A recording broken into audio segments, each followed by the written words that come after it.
Olá, seja muito bem-vindo, bem-vindo ao Água Viva, sua igreja digital. Eu sou o pastor Darcio E amiga, e estamos aqui para mais um.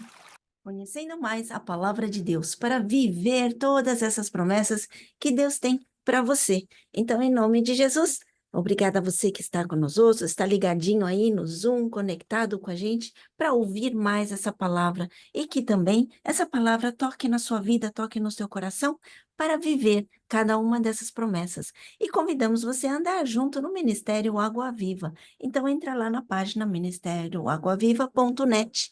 Lá você vai poder ver toda a programação do Ministério, os horários, as conexões em Zoom, que nós fazemos as nossas reuniões em Zoom, e também todos os estudos bíblicos gravados, né? Você tem também a nossa rádio, radiovineyard.net, onde você também pode entrar direto na página ou conectar através da página do Ministério e ouvir músicas de louvor 24 horas por dia, para que você possa sempre estar louvando ao Senhor.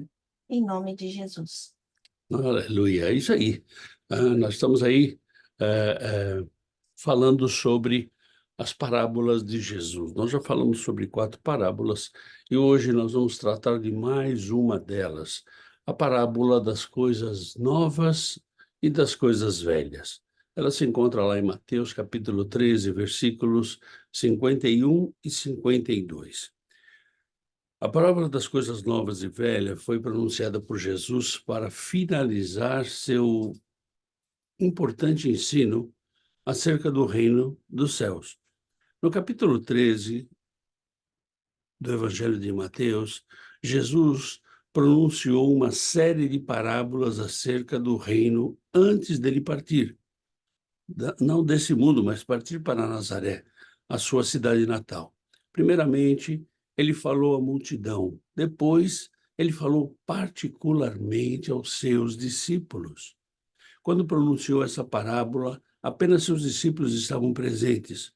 Algumas pessoas nem consideraram ou nem consideram ainda essa pequena parábola como sendo realmente uma parábola, mas apenas um tipo de analogia. Essa passagem apresenta a parábola onde Jesus compartilha uma lição profunda sobre a importância de compreender e valorizar tanto os ensinamentos antigos quanto os novos. Neste estudo, exploraremos esta parábola em detalhes, analisando suas implicações espirituais e aplicabilidade em nossas vidas. Então, abra sua Bíblia lá em Mateus, capítulo 13, versículos 51 e 52. Entendestes todas estas coisas? Responderam-lhe, sim. Então ele lhes disse, por isso, todo escriba versado no reino dos céus é semelhante a um pai de família, que tira do seu depósito coisas novas e coisas velhas. Nesse texto que nós lemos, há um ensino de Jesus que é para os discípulos, não para a multidão, e sim para os discípulos dele, aqueles que o seguem.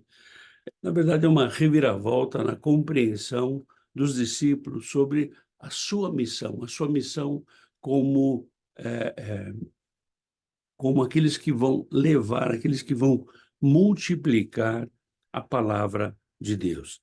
Jesus afirma aos discípulos que os discípulos são como escribas, sim, aqueles mestres da lei, conhecedores da verdade revelada, mas que, diferente dos escribas, que eles estavam familiarizados no judaísmo, eles conseguiam lidar com as velhas verdades do Antigo Testamento e as novas verdades reveladas por Jesus.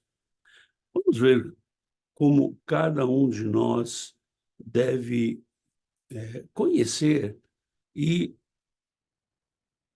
seguir esta palavra. Vamos ver primeiro o contexto do do do capítulo 13 do livro de Mateus. Anteriormente, nós vimos que houve um movimento. Vejamos o contexto desse capítulo 13 de Mateus. Então, caminhando para o encerramento desse ciclo de ensinos através de parábolas, Jesus é quem faz uma pergunta aos seus discípulos. Então, ele vê lá, se você pegar o capítulo 13 do livro de Mateus, você vê lá, de 1 a 9, ele falou sobre a parábola do semeador. De 10 a 23, ele explicou essa parábola.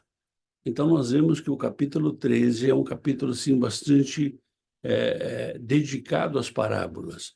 Nos versículos de 24 a 30, ele falou sobre a parábola do joio, a parábola do joio e o trigo. Nos versículos de 31 a 32, ele falou sobre a parábola do grão de mostarda, falou sobre a fé. Então, você pode ir lá e você vai entender um pouco mais sobre essa parábola. No versículo 33, ele falou sobre o fermento que pode dar levedura ou não no teu pão. Nos versículos 34 e 35, Jesus explica para os discípulos por que ele está falando em parábolas, porque os discípulos não entendiam por que ele estava falando em parábolas. De 36 a 43, nós vemos a explicação da parábola do joio, uma parábola que é pequena, mas muito importante para nossas vidas. O versículo 44, ele fala sobre a parábola do tesouro escondido. O versículo 45 e 46, sobre a parábola da pérola. Jesus ensinando os seus discípulos através de cada uma das parábolas. No versículo 47 a 50, ele fala sobre a parábola da rede. E assim ele finaliza, ele encerra os ensinamentos que ele tinha para os discípulos. E veja que cada parábola é um ensinamento prático daquilo que Jesus queria levar para os seus discípulos. É alguma coisa que os discípulos teriam que aprender para que eles pudessem multiplicar. Então, vamos começar aqui. Mateus capítulo 13, versículo 51. Entendestes todas estas coisas? Responderam-lhe, sim. Aqui Jesus se preocupa em perguntar para os seus discípulos se eles estavam entendendo o que ele os ensinou por meio de tantas parábolas. Ele não quer que nenhum discípulo fique confuso, tenha alguma dúvida, mas que o entenda e conheça mais profundamente o que ele estava fazendo. Você percebe que como isso demonstra um cuidado especial de Jesus com os seus discípulos, aqueles que são tratados de seus amigos? A resposta afirmativa dos discípulos indica que eles estavam absorvendo todos os ensinamentos de Jesus. E Jesus ele continua nessa parábola lá no capítulo 13, versículo 52. Então lhes disse, por isso, todo escriba versado no reino dos céus é semelhante a um pai de família que tira do seu que tira do seu depósito coisas novas e coisas velhas. Nesta passagem, Jesus compara um escriba instruído sobre o reino dos céus a um pai de família que traz à tona todas coisas novas, quando tanto as coisas novas quanto as antigas do seu tesouro. Isso nos leva à reflexão sobre como devemos valorizar tanto a sabedoria antiga quanto as revelações mais recentes em nossa jornada espiritual, aquilo que o Espírito Santo fala com cada um de nós. A Bíblia é um todo e nada pode ser desprezado. Ou seja, tudo é para o nosso ensinamento. Vejamos algumas características interessantes sobre esse texto. Vamos ver aqui o que Mateus fala sobre os escribas. como eram tratados os escribas no Evangelho de Mateus. O Evangelho de Mateus menciona os escribas com mais frequência do que qualquer outro evangelho. Mateus fala 24 vezes sobre os escribas. Além de retratá-los como professores, especialistas jurídicos e autoridades religiosas, Mateus destaca suas deficiências, mas, de certa forma, os retrata de uma forma menos negativa do que os outros evangelhos. Os escribas, ou mestres, doutores da lei, trabalhavam também copiando os manuscritos das Escrituras e, por isso, eram referência de profundos conhecedores de todo o Antigo Testamento. Eles trabalhavam também ensinando e tinham influência religiosa muito grande nos tempos de Jesus, se juntando principalmente ao grupo dos fariseus. Note que em Mateus capítulo 8, versículo 19, um escriba, ele expressa interesse em seguir a Jesus. Eu sugiro que você consulte esse versículo. Mas Jesus deseja que sejamos escribas do reino. Esse é um conceito novo que Jesus coloca aqui. Mas o que é ser um escriba do reino? O escriba, instruído no reino, é o discípulo de Jesus, que aprende dele após terem recebido muitas instruções sobre a realidade e a vida no reino. Cada um desses 12 homens eram como escribas e deveriam se dedicar fielmente ao estudo e compreensão de tudo que receberam de Jesus. O que Jesus quis dizer com o pai de família? O pai de família era comum naquele tempo que toda família tivesse algum bem precioso e o guardasse num baú, num lugar muito seguro.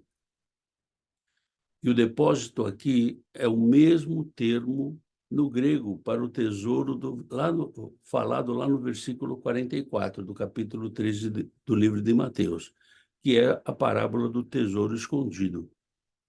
Nesta parábola, o tesouro deste pai é o seu conhecimento da palavra de Deus.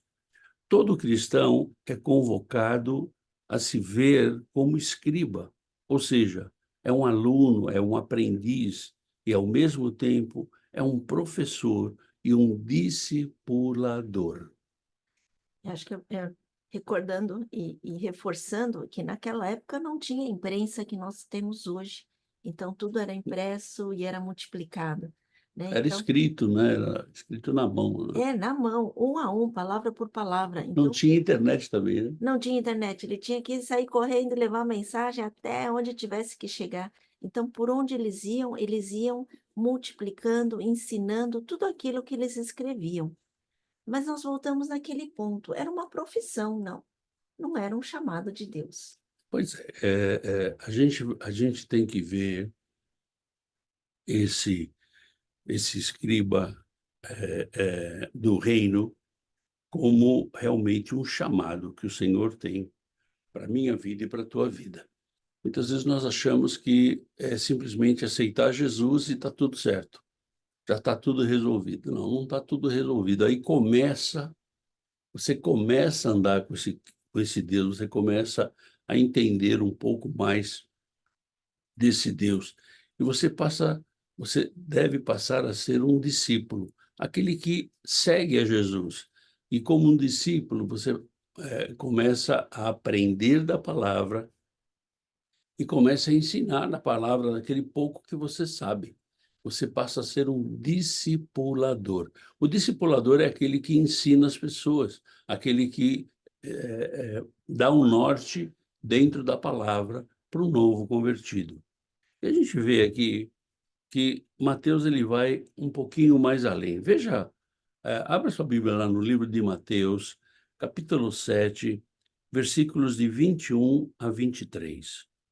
Nem todo o que me diz, Senhor, Senhor, entrará no reino dos céus, mas aquele que faz a vontade de meu Pai que estás nos céus. Muitos naquele dia hão de dizer-me, Senhor, Senhor, porventura não temos nós profetizado em teu nome, e em teu nome não expelimos demônios, e em teu nome não fizemos muitos milagres? Então lhes direi explicitamente, nunca vos conheci, apartai-vos de mim, os que praticais a iniquidade.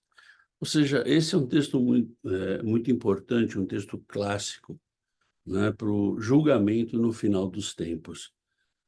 Nesse texto aqui, Jesus também ele fala através de uma linguagem mais simples, para que as pessoas entendam que não adianta você fazer boas obras, não adianta você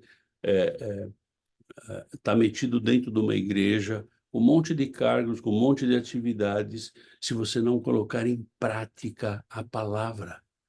Em prática. Então, se você ler todo esse capítulo 7, você vai ver que Jesus está dizendo assim: olha, você deixou de ser uma pessoa comum, você passou a ser o meu discípulo. Então, se você é meu discípulo, você vai andar comigo. Se você não se vê como um imitador de Jesus, você vai ignorar um elemento vital, que é o de conhecer Jesus pela sua palavra.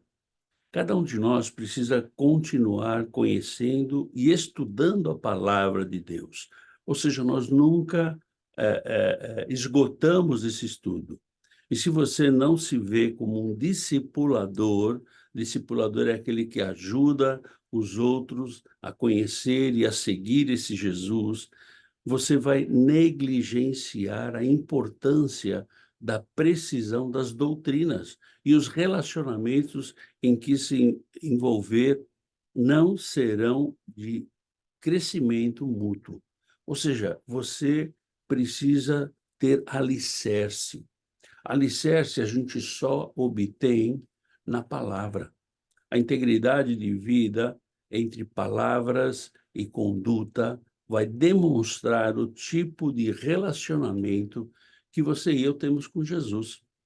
Ou seja, ah, ah, nessa parábola, Jesus ele fala de alguma coisa um pouco mais profunda, um pouco mais prática. Ou seja, você tem que deixar de lado ah, muitos conceitos errados e você tem que entender o que é ser um seguidor de Jesus. Não é simplesmente você aceitar, mas você conhecer desse Jesus, aprender desse Jesus, viver desse Jesus e ser um discipulador desse Jesus. De certa forma, podemos dizer que antigamente um escriba copiava, ensinava, explicava, mas não era o suficiente. E hoje nós, como duplicadores, nós temos que ter uma estampa, ou seja, nós temos que viver essa palavra para que as pessoas vejam em nós o que é o viver essa palavra. Não só copiar palavras, mas em atitudes, formas de ser, formas de viver. Então, que a gente possa ser esse agente duplicador, não? Que eram os escribas, duplicavam as palavras e levavam adiante, explicando, ensinando. E agora nós vivendo, mostrando e também ensinando para as outras pessoas. Eu acho que eu sempre falo que a forma mais fácil das pessoas aprenderem de Jesus é nós mostrando a Jesus através da nossa vida. Quando eu mostro, é mais fácil a pessoa enxergar do que simplesmente eu falar. Falar de alguma coisa que muitas vezes eu não vivo. Falar de alguma coisa que muitas vezes isso não é marcante na minha vida. Ou seja, as coisas novas e as coisas velhas são talvez uma das mais difíceis parábolas de interpretar na nossa vida. Se a gente for analisar de uma forma mais profunda. Ao pesquisar sobre essa parábola, me deparei com um silêncio sobre este trecho ou com frases curtas em sua maioria. Ou seja, as pessoas não conversam sobre essa parábola. Não há um interesse e perdem a riqueza da profundidade do ensinamento que Jesus está querendo dar aqui. Mas o que entendemos dessa passagem é que Jesus está contrastando duas mentalidades. Duas mentalidades. Veja lá Mateus capítulo 9, versículo 3. Mas alguns escribas diziam consigo: Este blasfema. A primeira mentalidade que ele está contrastando é a mentalidade do escriba judaico.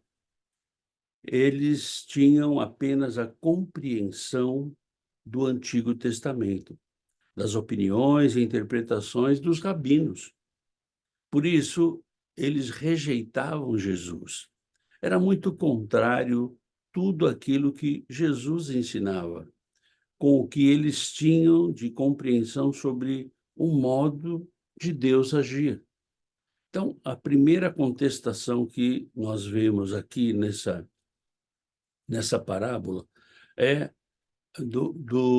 da primeira mentalidade, que é do escriba judaico, que vinha com todo aquele conceito, com todo aquele ensinamento, com toda aquela tradição rabínica, e ele batia de frente com Jesus, né? Tanto é que nós vimos aí no capítulo 9, versículo 3, dizendo que ele blasfemava. Mas abra sua Bíblia aí em Lucas capítulo 24, versículo 27. E começando por Moisés, discorrendo por todos os profetas, expunha-lhes o que a seu respeito constava em todas as Escrituras. Eles não entendiam e rejeitavam totalmente as condutas de Jesus e a sua maioria de, reinterpretar a lei e expandir sua aplicação. Ou seja, eles não queriam abrir a sua mente para a nova tradução ou para a nova verdade que Jesus estava trazendo. No cristianismo existem algumas reviravoltas que nos deixam boquiabertos. O próprio Deus se encarnando é uma reviravolta, nascendo de uma família pobre que ficou no estábulo. É outra reviravolta. Se ele é o Rei dos Reis, Senhor dos Senhores, como primeiro ele se encarna, depois ele vem para uma família pobre que não tinha nem onde ele ficar. Com isso, demonstrando amor pelos rejeitados da sociedade. Então, Jesus ele veio para aqueles que estavam às margens, né? Aqueles que estavam fora, Discriminados, discrimina marginalizados, né? é, discriminados na sociedade. O ápice de toda essa reviravolta foi ele morrer na cruz, para conduzir tudo que crê nele e se arrepender para a salvação. Então, essa reviravolta que Jesus dá aqui, ele mostra, dentro desses dois versículos, ele mostra que as coisas velhas, elas servem para instruir, mas nós temos que estar abertos para aquilo que Jesus está ensinando, que são as coisas novas. E se nós nascemos de novo, eu acho que até o conceito de nascer de novo para eles era muito difícil, né? Assim como Nicodemos falava, como pode de novo entrar no ventre da mãe? Então, isso para eles era um conceito muito além do entendimento deles. E muitas das vezes nós queremos colocar Deus também numa caixinha que nós entendemos, compreendemos, e Deus é muito além daquilo, e nós não conseguimos imaginar. Então, muitas das vezes falamos quebrar paradigmas, quebrar essas verdades tão é, estancadas que nós temos e se abrir e ver cada vez mais quanto Deus nos dá entendimento dessa palavra. Uma palavra que a gente acha que já entendeu Deus vem e mostra como ela é viva, ela é muito mais ampla. Então, é uma coisa que, para eles que se achavam donos do entendimento da palavra, devia ser difícil, porque também vê a humildade deles de reconhecer que Jesus era além daquilo que eles podiam imaginar. Então, nós também, né? Será que nós temos esse Deus além da imaginação que nós temos, além daquilo que nós possamos entender? Então, é viver cada vez mais é diferente de só ter um entendimento. Ou seja, Deus espera um pouco mais de você e de mim. Aqui ele fala da mentalidade do escriba antigo. E agora ele vai falar sobre a mentalidade do novo escriba, do escriba do reino. Por estar sendo constantemente instruído por Jesus, essas pessoas tinham tanto conhecimento do Antigo como do Novo Testamento. Eles viram Jesus realizando seus milagres e conviveram com ele. Ou seja, o a mentalidade do escriba do reino é um pouquinho diferente daquele do escriba que só andava na lei.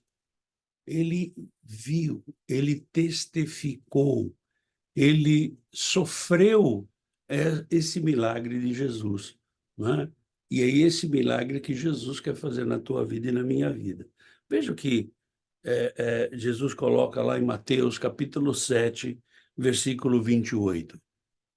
Quando Jesus acabou de proferir estas palavras, estavam as multidões maravilhadas da sua doutrina. Ou seja, todo mundo estava maravilhado, tanto que se maravilharam com a perfeita coerência entre seu poder, sua sabedoria e a sua humildade. Ou seja, muitas vezes nós, como religiosos e como legalistas, nós deixamos de provar o que Deus tem para a nossa vida. Como religiosos e legalistas, nós deixamos de viver o grande de Deus na nossa vida. Ou seja, eles viram, eles creram, eles se maravilharam, mas depois eles o crucificaram. Nós esquecemos muito rapidamente aquilo que Deus tem feito na nossa vida. Os milagres que você já sofreu e já conquistou, aquilo que já foi realizado na tua vida e através da tua vida, muitas vezes nós esquecemos. E nós vemos aí pessoas que voltam à condição do mundo, voltam ou que se desviam dos caminhos do Senhor. Ou seja, voltam a a a a viver as coisas erradas, as coisas ruins que o mundo tem. Abra sua Bíblia aí em Lucas capítulo 10, versículo 39. Tinha ela uma irmã chamada Maria, e que quedava-se assentada aos pés do Senhor a ouvir-lhe os ensinamentos. O escriba do reino dos céus tem a conduta de Maria ao se assentar para aprender com Jesus. Ensinos estes coerentes com o que nós afirmamos e vivemos como igreja. Ou seja, eu não posso ensinar uma coisa e viver outra. Cuidado se você não lê ou não valoriza o Antigo ou o Novo Testamento. Ambos são vitais como parte da revelação de Deus para nós. E nós vivemos assim, com coisas novas, vendo coisas novas, mas é aquilo que nós comentamos, né? Como nós esquecemos fácil as coisas que entram novas. Então, para a gente poder viver isso, é reconhecer a majestade desse Deus. Lembrar sempre, eternamente, tudo o que ele fez, tudo o que ele está fazendo e ter a convicção, a fé daquilo que ele vai fazer. Então, é quebrar todos aqueles conceitos velhos que nós tínhamos. E quando nós aceitamos a Jesus, quantas falsas verdades nós temos que quebrar também nas nossas vidas. E Temos algumas perguntas como conclusão deste desta desta parábola. A primeira pergunta é: quanto temos recebido de ensino e quanto nós temos valorizado esse ensino? A resposta a essa pergunta encontra-se lá em Hebreus capítulo 2, versículos de 1 a 3. Por esta razão, importa que nos apeguemos com mais firmeza às verdades ouvidas, para que delas jamais nos desviemos. Se, pois, se tornou firme a palavra falada por meio de anjos, e toda transgressão ou desobediência recebeu justo castigo, como escaparemos nós, se negligenciarmos tão grande salvação? A qual, tendo sido anunciada inicialmente pelo Senhor, foi-nos depois confirmada pelos que a ouviram. Ou seja, aqui o escritor dos Hebreus ele diz assim: olha, se a gente negligenciar essa palavra, nós vamos ter um problema. Então, na verdade, a resposta é quanto eu tenho usado e quanto eu tenho multiplicado e quanto eu tenho valorizado cada estudo, cada ensinamento, cada leitura bíblica que eu tenho tido. Como é que eu tenho tratado isso na minha vida? Será que nós temos ensinado outras pessoas a respeito dessas maravilhas de Jesus? Ah, pastor, mas sabe, eu não tenho o dom do ensino. Querido, eu não tenho o dom do ensino, mas mostre através da sua vida o que é que Jesus transformou a tua vida. Se Jesus não transformou nada, começa de novo, né? Levanta a tua mão direita aí e aceita Jesus de novo. A pergunta que fica é: será que nós somos verdadeiramente escribas do reino? Aqueles escribas que levam a palavra, que ensinam a palavra, que vivam a palavra. Será que Na verdade, com as nossas ações, as nossas atitudes, nossos pensamentos, se as pessoas aprendem com o que nós somos, a partir do momento que somos nova criatura em Cristo Jesus. E esses escribas, eles vão estampar, ou seja, é como você deixar a sua marca. Se a minha marca é Jesus, eu tenho que deixar uma marca como Jesus. a pergunta continua aí? Nós somos ou não escribas do reino? Ou seja, nós temos que botar isso para funcionar na nossa vida. E como prioridade, não? Você já pregou o evangelho para alguém? Essa é uma pergunta que, de verdade, ela não deveria ser feita, né? Porque se a gente já aceitou a Jesus, nós temos que propagar esse Jesus. Você já se incomodou com a falta de não ter pregado o evangelho? Você já se sentiu incomodado com isso? Será que para você é normal se esconder ou dar respostas curtas que afasta as pessoas e não te traz, para não te dar trabalho? Ou seja, dou uma respostazinha assim. Por quê? Porque o discipular é mais do que uma resposta. Discipular é caminhar, discipular é andar junto. Discipular é investir tempo na pessoa, mas não tempo que sobra. É muitas vezes gerar um tempo para aquela pessoa. Discipular é levar a sério aquilo que Deus tem na minha vida e na tua vida. E uma coisa que eu gosto sempre de falar é qualidade de tempo. É o tempo que você está com a pessoa que isso gera um crescimento para ela.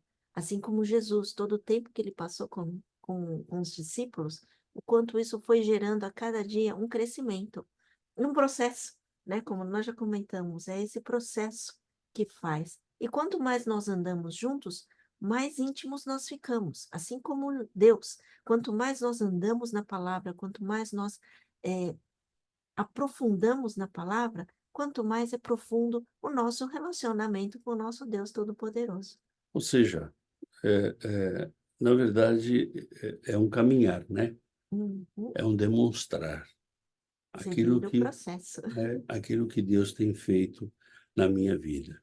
E uma pulguinha para deixar atrás da sua orelha. Será que alguém pode afirmar que aprendeu a amar mais a sua família, servir melhor ao Senhor e servir com alegria por sua influência direta, especialmente? Será que alguém foi tocado porque você falou desse evangelho, porque você realmente é um escriba do reino? E aí, São se você tem o Espírito Santo dentro de você, né? Para ser o verdadeiro escriba, resumindo, é ter o Espírito Santo dentro de você. e E deixar quando e deixar deixa fluir, né? e deixar fluir, né? Ou seja, você tem que não esperar ser capacitado, mas se dispor, estar disposto a viver isso. Então, cada estudo que nós fazemos aqui, cada parábola é um ensinamento. E, na verdade, nós trazemos como uma prática para a nossa vida.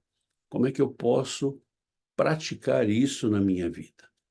Ok?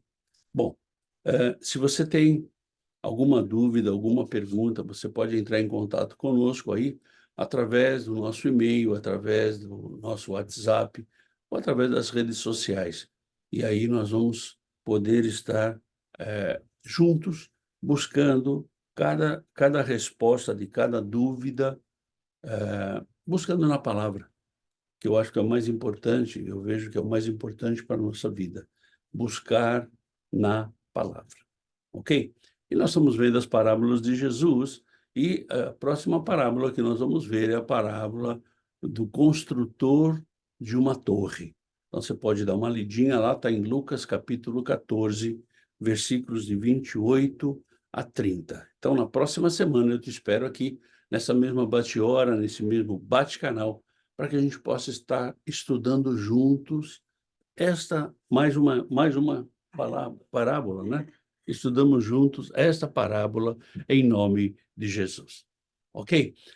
Obrigado por você estar com a gente. Te convidamos no próximo domingo, nós vamos fazer o culto da ressurreição. É um culto diferente, é um culto mais curto, mas é um culto de madrugada. Então, às 6 horas, 6h30 da manhã, horário de Nova York, a gente vai estar fazendo esse culto. E você é o nosso convidado.